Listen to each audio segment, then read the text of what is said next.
batalhas desnecessárias. Não entre em batalhas desnecessárias. Não entre em batalhas que não são suas.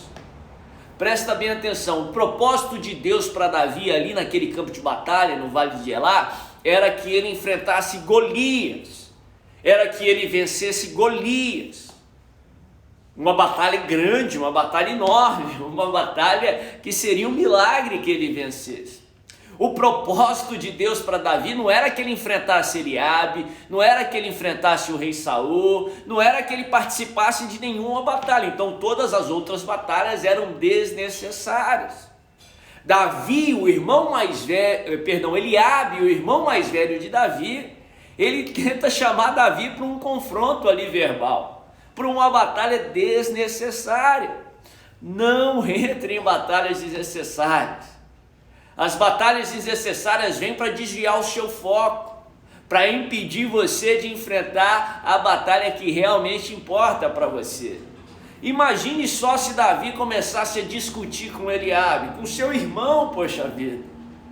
No melhor cenário ele ia perder foco, no melhor cenário ele ia perder força, se desgastar, as suas energias, a sua fé.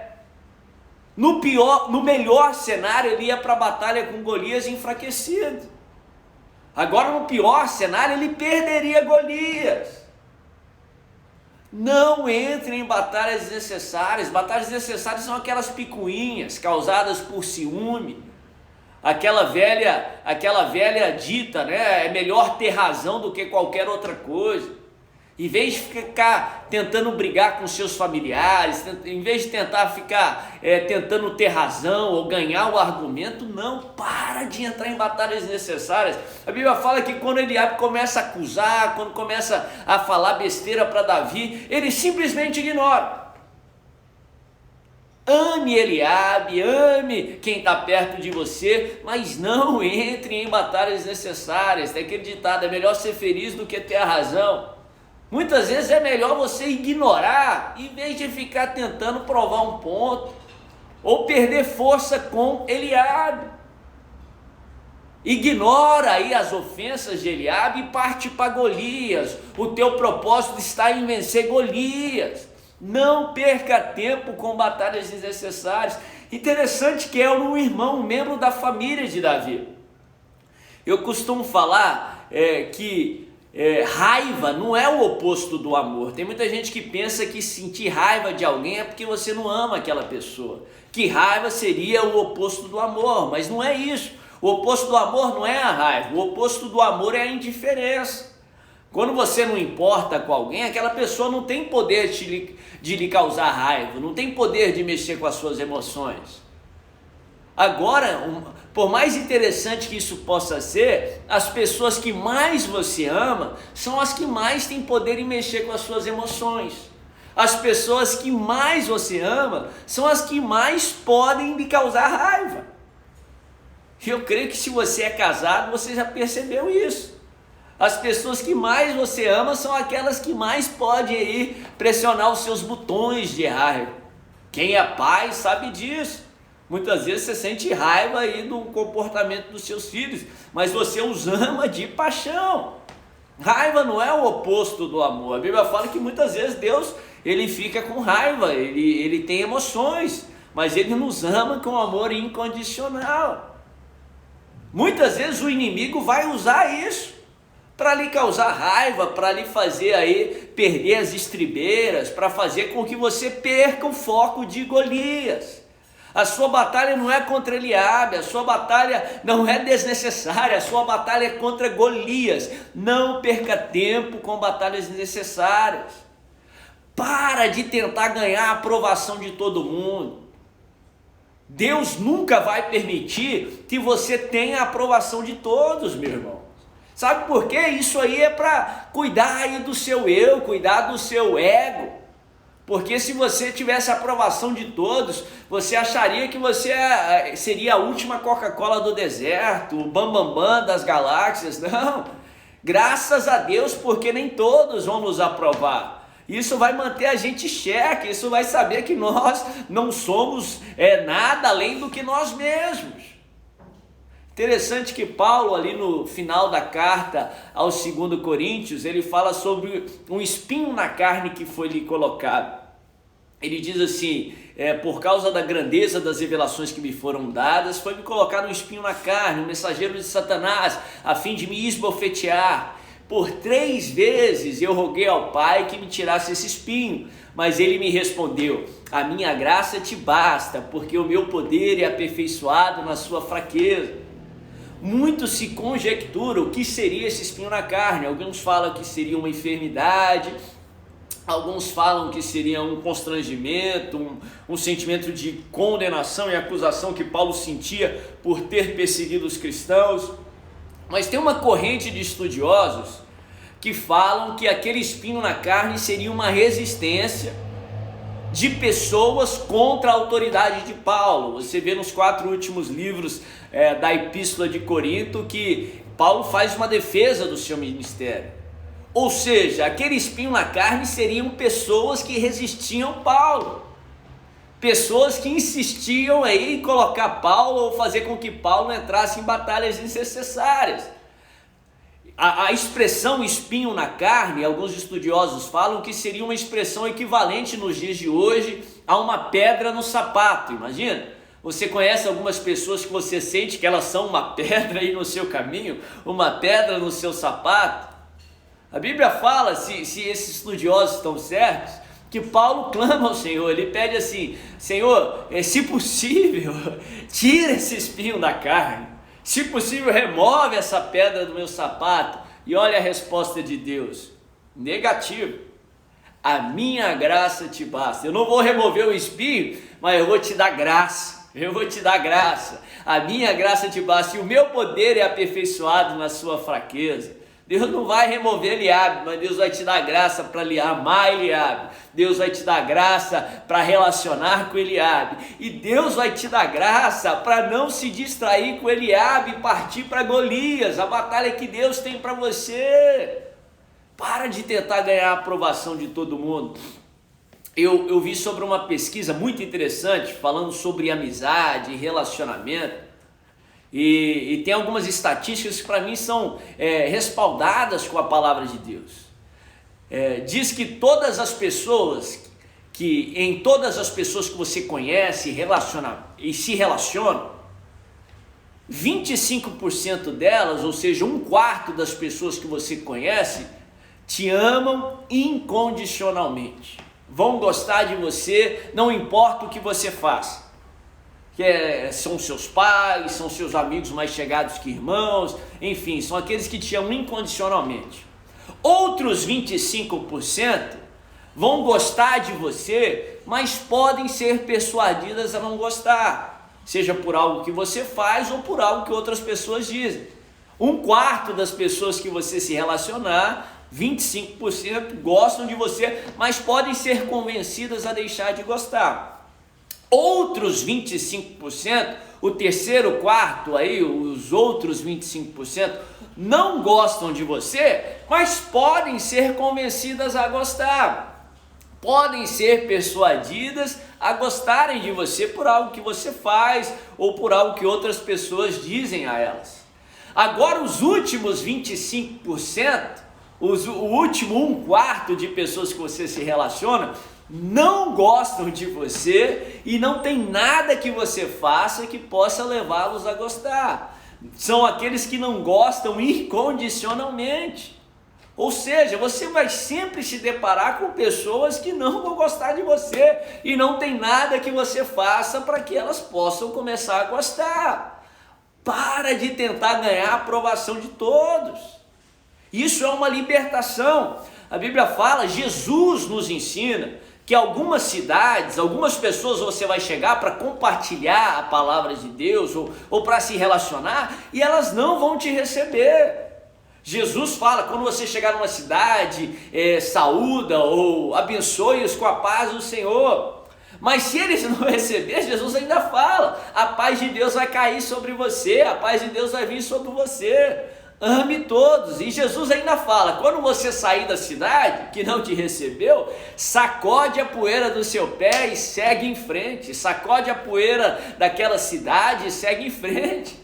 Em outras palavras, em vez de você tentar ganhar a aprovação de todos, ame a todos, ore por todos que você se lembrar, mas sacode a poeira e segue em frente. Nem Jesus, que era perfeito, era a perfeição encarnado, Deus encarnado, 100% homem, mas 100% Deus, ele foi unanimidade, ele agradou a todos. Pare de tentar ganhar a aprovação de todos. Isso vai impedir você de enfrentar o Golias que Deus tem adiante de você. Isso vai impedir você de enfrentar a batalha que Deus tem para você vencer e cumprir o propósito que Ele tem para a tua vida. Interessante que Eliabe, ele vira para Davi e diz assim: com quem você deixou aquelas poucas ovelhas na casa do nosso pai? Presta atenção, Eliabe não estava falando uma mentira não, Eliabe estava falando a verdade. Davi aqui já tinha ungido para ser rei. Nós sabemos que o propósito de Deus para Davi é que ele fosse rei de Israel, mas ainda ele era pastor de ovelhas, ele ainda não era o guerreiro que ele iria se tornar, ele ainda cuidava das ovelhas do seu pai, quer seja poucas ou grandes. Eliabe estava lembrando Davi da sua realidade. Presta atenção, eu costumo falar que o diabo não tem truques novos debaixo da manga da sua camiseta. Ele não é criativo como Deus, ele só copia. Se ele usou uma estratégia contra a tua vida no passado, ele vai usar novamente. Se ele usou algumas estratégias nos tempos bíblicos, ele vai usar novamente para tentar nos destruir. O diabo, eu creio, o inimigo colocou uma pessoa ali, eu estava usando a boca de uma pessoa para lembrar Davi da sua presente situação. O inimigo sempre vai colocar alguém para tentar te lembrar do seu presente estado, para que você pense que o seu presente ele é permanente, para que você pense que o seu presente determina o seu futuro. Mas presta bem atenção, o seu presente não é permanente. A Bíblia fala que a vereda do justo é como a luz da aurora, ela vai brilhando a cada dia mais até ser dia perfeito. Deus tem novos níveis para você, o melhor de Deus ainda está por vir. Deus havia ungido Davi para ser rei. Não pense que o seu presente determina o seu futuro. Quando alguém vir te lembrar e falar: você ainda está nesse emprego, você ainda recebe isso, você ainda está lidando com essa situação, você sempre será assim. Lembra de Eliabe, é Deus enviando Eliabe aí contra você. Se lembre, o seu presente não determina o seu futuro. Deus te ungiu para ser rei, Deus te ungiu para grandes coisas. Você vai enfrentar Golias e você vai prevalecer. E deixa eu te lembrar, isso é um bom sinal. Davi estava na iminência de enfrentar Golias e ter sua vida mudada completamente. Aquilo lá seria a última cartada de Satanás para tentar distrair Davi, para tentar impedi-lo aí de cumprir o seu destino, o propósito que Deus tem para a sua vida. Quando ele estava na iminência de derrotar Golias, ele joga Eliabe para lembrar do seu presente. Tem alguém tentando te lembrar da sua presente situação, do seu presente sofrimento? Isso é sinal que Deus está para mudar a sua sorte. Isso é sinal que Deus está para mudar a sua vida de uma vez por todas, em nome de Jesus. Não entre em batalhas desnecessárias.